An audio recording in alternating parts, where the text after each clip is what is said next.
Balbo è contrario alle leggi razziali e le disattende apertamente nei territori da lui governati.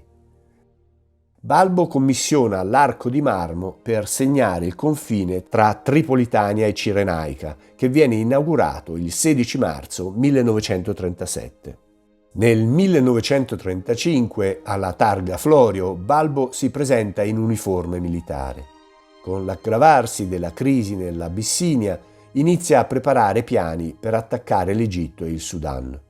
Quando Mussolini rende chiare le sue intenzioni di invadere l'Etiopia, i rapporti tra l'Italia e il Regno Unito diventano più tesi. Temendo un'azione dell'Italia contro le forze e i possedimenti britannici nel Mediterraneo, la Gran Bretagna rafforza la sua flotta nella regione e le sue forze militari in Egitto. Balbo pensa che se la Gran Bretagna scegliesse di chiudere il canale di Suez ai trasporti di truppe italiane, sarebbe impossibile raggiungere l'Eritrea e la Somalia. Pensando che il previsto attacco all'Abissinia sarebbe paralizzato, Balbo chiede rinforzi in Libia. Calcola che un simile gesto lo avrebbe reso un eroe nazionale e lo avrebbe riportato al centro della scena politica. Dall'Italia sono immediatamente inviate in Libia la 7ª divisione camicie nere, Cirene, e 700 aerei. Balbo potrebbe aver ricevuto informazioni riguardanti la fattibilità dell'avanzata in Egitto e Sudan dal famoso ricercatore del deserto Laszlo Almasi.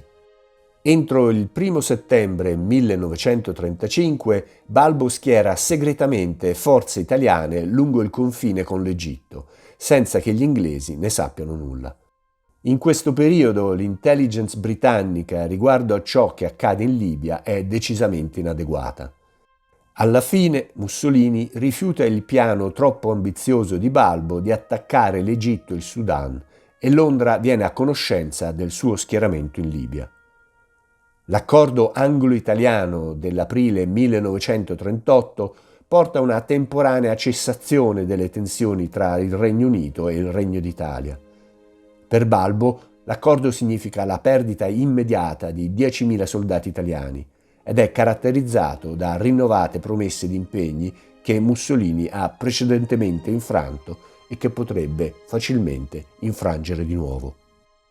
In quel periodo gli aerei italiani effettuano frequenti sorvoli dell'Egitto e del Sudan e i piloti italiani cominciano a familiarizzare con le rotte e gli aeroporti. Nel 1938 e nel 1939 Balbo stesso effettua numerosi voli dalla Libia attraverso il Sudan fino all'Africa orientale italiana. Effettua anche voli lungo il confine con l'Africa orientale britannica, l'attuale Kenya. Nel gennaio 1939 Balbo è accompagnato in uno dei suoi voli dal colonnello generale tedesco Ernst Udet. In questo periodo inizia una cooperazione militare e diplomatica fra italiani e tedeschi. Balbo inizia progetti di costruzione di strade come la Via Balbia nel tentativo di attirare immigrati italiani in Libia. Fa anche sforzi per attirare i musulmani nella causa fascista. Nel 1939, dopo l'invasione tedesca della Polonia, Balbo visita Roma ed esprime il suo disappunto per il sostegno di Mussolini al dittatore tedesco Adolf Hitler. Balbo è l'unico fascista di rango a criticare pubblicamente questo aspetto della politica estera di Mussolini e sostiene che l'Italia dovrebbe schierarsi con il Regno Unito, ma la sua argomentazione suscita poco seguito. Quando è informato dell'alleanza formale dell'Italia con la Germania nazista, Balbo esclama: «Finirete tutti per lucidare le scarpe ai tedeschi». Al momento della dichiarazione di guerra dell'Italia, il 10 giugno 1940, Balbo è governatore generale della Libia e comandante in capo dell'Africa settentrionale italiana.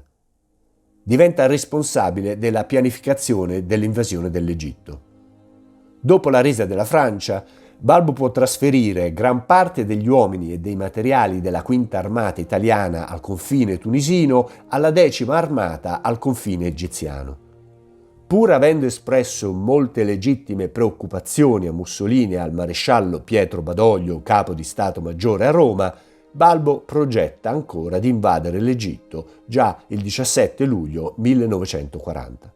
Il 28 giugno 1940 Balbo è a bordo di un Savoia Marchetti SM-79 diretto all'aeroporto libico di Tobruk, dove arriva poco dopo che l'aeroporto è stato attaccato da aerei britannici.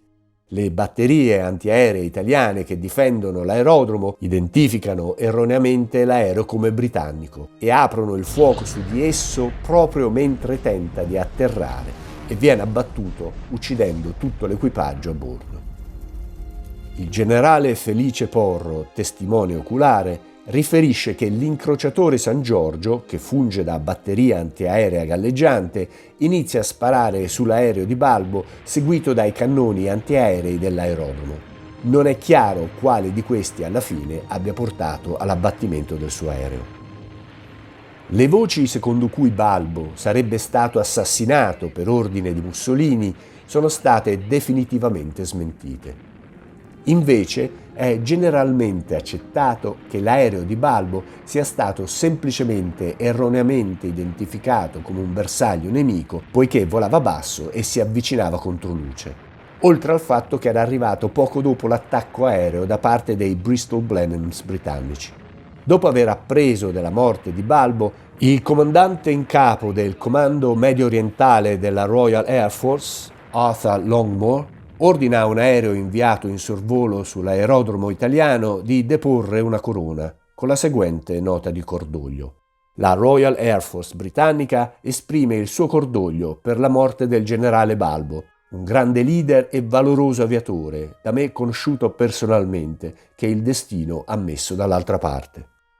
I resti di Balbo sono sepolti fuori Tripoli il 4 luglio 1940.